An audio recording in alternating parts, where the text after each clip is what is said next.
Last week, President Obama announced the appointment of Lieutenant General Stanley McChrystal to head the Afghan operations. McChrystal's particularly known for having been in charge of a unit that dealt with targeted assassinations in Iraq. Not so known to deal with civilian hearts and minds, which is a little bit of a quandary for me and others observing this, because President Obama has said the secret to success in Afghanistan is winning hearts and minds, and something people have called a civilian surge. So just what is the Afghan policy? To help us try to understand this, we're joined by Nancy Youssef. She covers the Pentagon for McClatchy newspapers. She's in the McClatchy offices in Washington, D.C. as we speak. She used to be the head of the Baghdad Bureau in Iraq. Thanks for joining us, Nancy. Thanks for having me. So there's my question. McChrystal does not seem to be someone with the proven experience of leading a reconstruction effort, a hearts and minds effort. So what really is the policy in Afghanistan? Well, I think what they're saying by appointing General McChrystal is that what needs to happen first in Afghanistan is to secure population centers, and so that the reconstruction efforts can happen. Since 2006, the violence in Afghanistan has been rising in the last year pretty rapidly, and I think there's a recognition that before we can start talking about reconstruction and building up the Afghan government and developing a relationship between the central government and the provinces, that there needs to be a real effort on securing areas and stopping the Taliban spread, particularly in the south. And so I think both, if you read the local press and you hear what the Pentagon is saying, there's this feeling that that McChrystal will bring a more sort of kinetic approach to Afghanistan, that there's going to be a real aggressive effort at going after the Taliban, again, particularly in the south, where the bulk of the 17,500 surge forces will be going.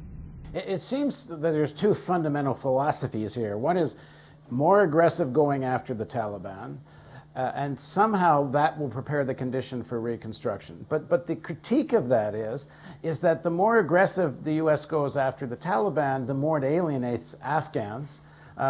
President Karzai was in Washington and several times asked the United States to stop bombing Afghan villages, and Secretary Gates said, well, we're not going to tie one arm behind our backs. So there seems to be a tremendous disconnect, that if you want to stop the growth of the Taliban, one would think you'd want to stop doing things that increases public support for the Taliban. It's a real conundrum. You'll hear Secretary Gates talk often about the lesson from the Soviet experience in Afghanistan is twofold. One, that the footprint shouldn't be too large, and two, you can't kill civilians. The problem is that those at times contradict each other. One of the reasons the United States is using airstrikes as much as it is because it doesn't have enough ground troops in Afghanistan to really go after these forces, the Taliban on the ground. And so I think that's the disconnect that you're seeing. How do you not alienate the population by being too much of a presence on the ground and still go after Taliban targets without killing civilians? And I think that's what you're speaking of, this sort of push-pull between these seemingly two contradictory sort of theories. I think there's a growing frustration, frankly, at the Pentagon at this idea about not exceeding. You hear the Secretary make a lot of references to not exceeding 110,000 or so, which was how many the Soviets had. And I think you're going to start to see in the next few months a real question about how many troops can the United States really have in Afghanistan.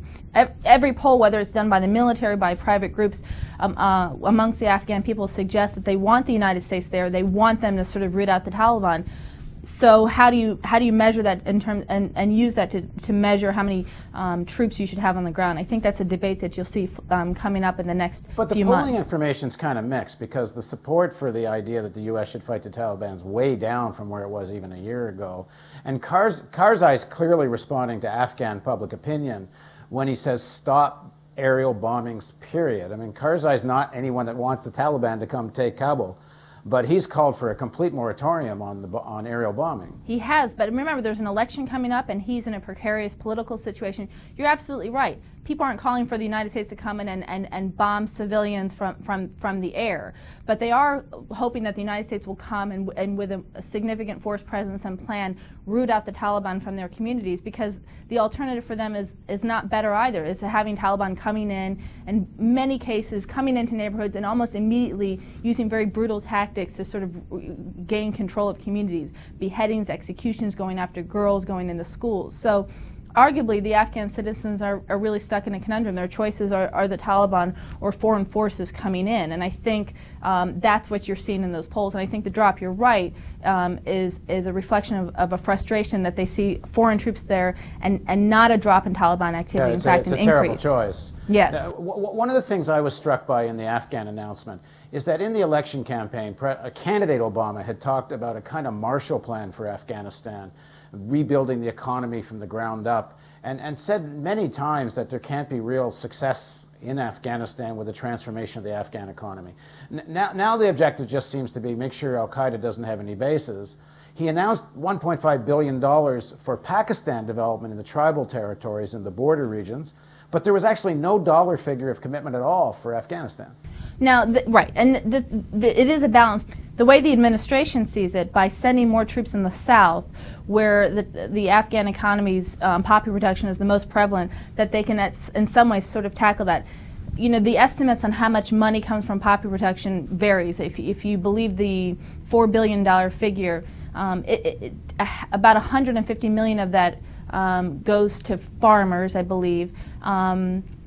Another 500 million goes to the Taliban, and the rest goes to warlords and the government. So how do you tackle the most profitable crop, poppy, when so much of it goes to the government? So I think one of the ways that they're trying to get at it is by sending so many troops in the south where that poppy production happens and where we haven't had a very significant troop presence at all until last year. What is expected to be fallout in Afghanistan of the campaign in Pakistan, the Pakistanis' army surge? Again, it has the potential, if it hasn't already, inflaming public opinion even more against the U.S. because it's kind of perceived that the Pakistani army is doing more under U.S. pressure than as a result of Pakistani opinion. Well, I think the most immediate threat is if the Pakistani army pushes into Waziristan, because if they do that, then the presumption is that there'll be a push into Afghanistan and the Konar province.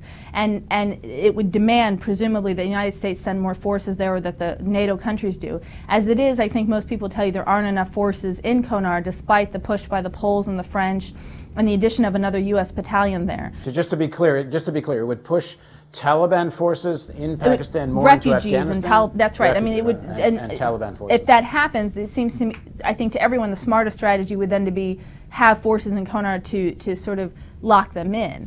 And so if it goes into Waziristan, then it becomes an immediate sort of problem for the United States and NATO in Afghanistan, because I don't think many people think there are enough troops there as it is now, and it's very rough terrain on top of that. So that's sort of the immediate problem for the United States. I think the offensives in Bunair and potentially Swat, the question becomes, will they, even if the Pakistani army pushes into those areas successfully, will they be able to hold them? In the past, they haven't been able to. And so what comes of having 1.5 million refugees coming out of Bunair if after that the Taliban's able to come right back in and regain control? And you have 1.5 million furious people. Yeah.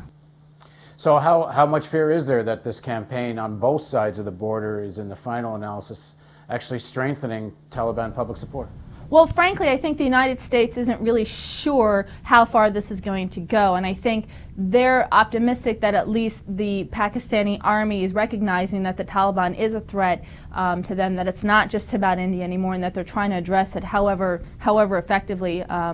And I think there's some reassurance that there's some effort to go after that. I think their bigger concern, again, is that they'll go to all this effort and it won't be sustainable in terms of keeping the Taliban out of those areas or keeping them from coming back in, and by extension sort of losing the confidence of the Pakistani people. And is there any developments on the diplomatic front? There's talks about some kind of coalition government in Afghanistan. Holbrooke is running around meeting with all kinds of people. Is there clear there's really a vision here?